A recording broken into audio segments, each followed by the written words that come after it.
subscribe, press the bell icon।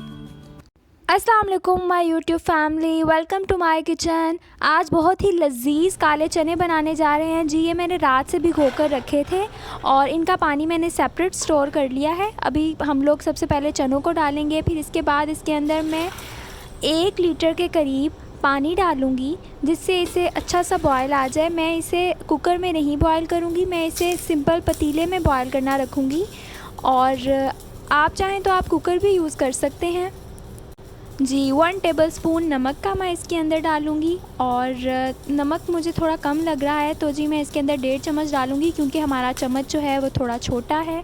और एक बड़े चम्मच जितना ये मैंने डाला है तो 1 टेबलस्पून सॉल्ट का हमने इसके अंदर ऐड किया है। 1 टीस्पून लाल मिर्च पाउडर और 1 टीस्पून के करीब ही मैंने इसके अंदर हल्दी पाउडर को ऐड किया है। एक बड़े प्याज को लच्छेदार स्लाइस फॉर्म में मैंने काटा है, वो मैंने इसके अंदर ऐड किया है। और उसे ऐड करने के बाद जी 1 टमाटर मैंने नॉर्मल रेंज का लिया था और एक मैंने जवा लिया है लहसुन का, उसको अच्छे से चॉप किया है और मैंने ये सब इसके अंदर ऐड कर दिया है। अब तकरीबन इसे 20 मिनट के लिए मैं चूल्हे पर रखा है। मैं इलेक्ट्रिक स्टोव यूज़ कर रही हूँ तो फुल मैंने उसके ऊपर स्पीड पर रखा है क्योंकि मैं कुकर यूज़ नहीं कर रही जी। अब देखें ये बॉयल पानी में आ चुका है और बेसिकली हमें प्याज और जो हमारा टमाटर है ना, इसका पेस्ट जो है ना उसे बनाना है हल्का सा। मैं इसलिए इसे मसल रही हूँ।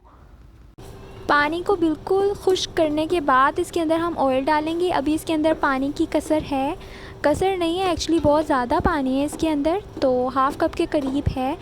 तो इसको अच्छे से मैं मसल रही हूँ ये। इसके बाद हम दोबारा इसे दम पर दे देंगे जी। पानी ऑलमोस्ट खुश्क हो चुका है। इसके अंदर मैंने 2 टेबलस्पून के करीब हमारा ऑयल यूज़ किया है। हमारे घर में ऑयल ज़्यादा यूज़ नहीं होता तो हमें ऑयल थोड़ा कम डालना पड़ता है। और जी ये मैंने इसके अंदर जो हमारा चने जिसमें भिगोए थे वो वाला पानी बचा हुआ था उसे मैंने इसके अंदर डाल दिया है। इसका शोरबा बहुत ही लजीज बनेगा, आप ये रेसिपी ज़रूर ट्राई कीजिएगा जी। अब ये मैं इसके ऊपर धनिया डाल रही हूँ। ये सालन खाएं और कौरमा भूल जाएं। अल्लाह हाफ़िज़। Thanks for watching the video.